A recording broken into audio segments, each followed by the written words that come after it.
নবী বলেন আল্লাহ তাআলা যে কোরআন নাজিল করেছে, এই কোরআন ধরলেও সওয়াব, পড়লেও সওয়াব, তাকালেও সওয়াব, ঠিক কিনা বলেন? সেই কোরআনে আল্লাহ বলেছে সব সমস্যার সমাধান, ঠিক কিনা বলেন? আমরা সমাধান খুঁজি মানুষের কাছে কাছে, কিন্তু সমাধান রেখেছে আল্লাহ তার কোরআনে, ঠিক কিনা বলেন?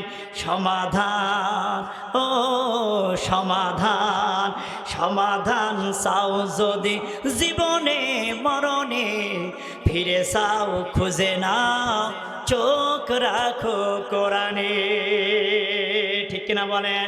বাগদাদ নগরীর ছাত্র ইমামে আজম, তখন তার বয়স 12 বছর, ডাক দিয়ে বলছে হুজুর আমার কেন যেন মনে হচ্ছে আজকে আপনি যে ফয়সালাটি দিয়েছেন এই ফয়সালাটি আল্লাহর কোরআন দ্বারা হয় নাই, আমাকে যদি সুযোগ দেন আমি আপনার ছাত্র আল্লাহর কোরআন দ্বারা সমস্যার সমাধান করে দিব।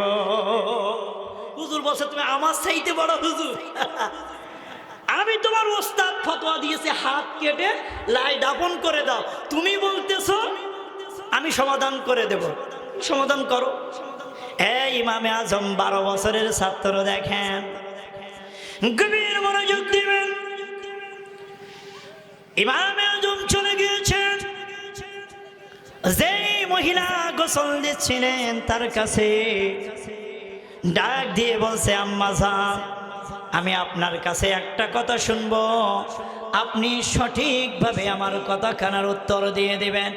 এই আম্মা জান আপনি আমাকে বলবেন যেই মহিলাটিকে আজকে আপনি গোসল দেওয়ার জন্য আসছেন, যিনি আজকে মৃত্যুবরণ করেছে, এই মহিলার সম্পর্কে আপনি মানুষের কাছে কোনো মিথ্যা তহমত দিয়েছিলেন কিনা? আমাদের সাতক্ষীরার ভাষায় পাশাপাশি করেছিলেন কিনা?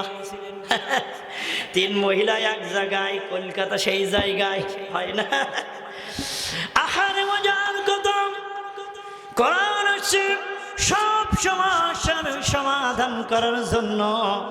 আমার ভাই গতবারও এই মাহফিলে ছিলেন, তার আগের বার আমি আর আফজাল ভাই ছিলাম। আমার ভাই চলে আসছেন আপনাদেরকে সুন্দর কথা শোনাবেন।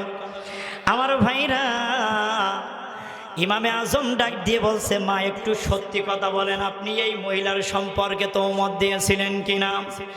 ডাক দিয়ে বলছে বাবা রে কি এমন প্রশ্ন করেছ? বলছে মা যদি তুমি না বলো হাত কিন্তু ছুটাবো না, হাত সহ কিন্তু দমন হবে।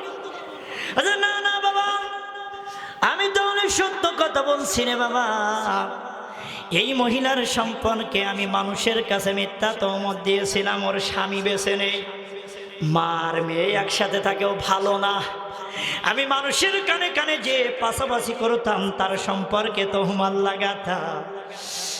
যুবক 12 বছরের ছাত্র ইমামে আজম ডাক দিয়ে বলছে মা আপনার ফয়সালা আজকে আমি আল্লাহর কোরআন দ্বারা করে দেব। লম্বা ঘটনা। এরপরে কি হয়েছিল যদি বলতে যাই এখন আধা ঘন্টা লেগে যাবে। কমিটি বললেন হুজুর মেহমান এসে বসে রয়েছে, আপনি শেষ করে দেন। আমি শেষ করে দিচ্ছি, কারণ আমি তো আপনাদের মাহফিলে দাওয়াতকৃত বক্তাও না। এই 20 তারিখে ঘলঘলে এখানে দাওয়াত আছে, আপনাদের এই হুজুরও থাকবেন, আমি অধম গুনাহগার ছোট মানুষও থাকবো। যদি কোনোদিন দেখা হয় সেদিন ইনশাআল্লাহ কথা হবে। আমার জন্য দোয়া চাই, দোয়া করবেন না? আমার জন্য দোয়া চাই। ওয়া আখিরু দাওয়ানা আলহামদুলিল্লাহি রাব্বিল আলামিন। আসসালামু আলাইকুম ওয়া রাহমাতুল্লাহি ওয়া বারাকাতুহু।